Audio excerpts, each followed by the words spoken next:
Kalaban ni Jimwell Pacquiao na si Brendan Lally, sinabi niya sa press con kanina na kumpiyansa itong manalo laban kay Jimwell. Nakita na raw niya ang mga laban ni Jimwell sa kanyang amateur. Kaya sabi ni Brendan Lally, pagkakataon niya ito, tumalo ng anak ng isang legend. Konti lang din pala ang amateur background ni Brendan Lally mga boss. Halos parehas lang sila ni Jimwell Pacquiao. Si Jimwell may laban sa amateur na 6 wins, may 4 na talo. Ganon din ang record ni Brendan Lally, konti lang din ang laban niya sa amateur. Tinanong si Jimwell kung bakit naisipan niya agad na pumasok sa professional kahit hindi pa masyadong batak ang kanyang experience sa amateur. Sagot ni Jimwell mga boss nagtitiwala daw siya sa kanyang team. Sinabi daw ng kanyang team na handa na ito pumasok sa professional. May tiwala naman daw si Jimwell sa kanyang kakayahan at sa kanyang kampo. Kaya pumasok na agad sa professional. May edad na 24 pa lang si Jimwell mga boss. Tamang-tama lang yung edad niya na pagpasok sa pro.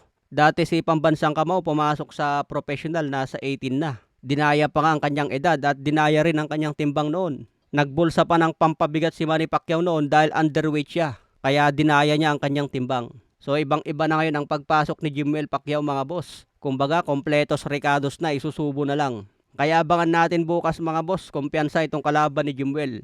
Pagkakataon na raw niya ito, makilala agad kapag talunin niya si Jimwell. Sinabi rin ni Jimwell na hindi naman daw niya kokopyahin ang lahat ng galawan ni Pambansang Kamao. Nanonood daw si Jimwell sa lahat ng mga great fighters at kumukuha siya ng mga estilo. Estilo ni Floyd Mayweather, si Pacman at iba't ibang fighters. Kaya halo-halo daw ang magiging estilo ni Jimwell. Kaya bukas mga boss, tutukan natin ito. Samantala Pambansang Kamao, may reaction naman sa weigh-in ni Jimwell. Tinanong ito ng fight up mga boss at sinabi ni Pacman medyo kabado naman.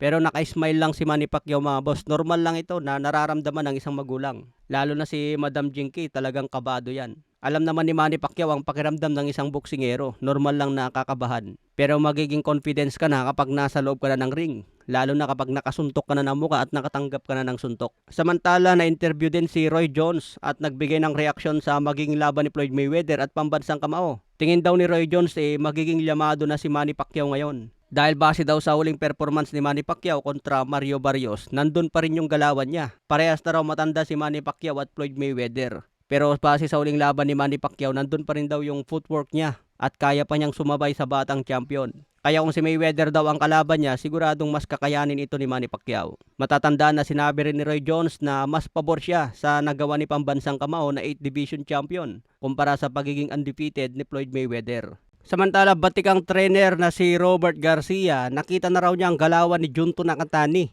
Kung magtapat daw si Junto Nakatani at si Jesse Bam Rodriguez, naniniwala si Robert Garcia na mas matalino at mas technical ang galawan ni Bam Rodriguez. Naniniwala din si Robert na tatalunin daw ni Bam Rodriguez itong si Junto Nakatani. Sana umakyat pa ng division si Jesse Bam Rodriguez para makalaban niya si The Monster Inoue at Junto Nakatani. Okay mga boss, hanggang sa muli nating updates.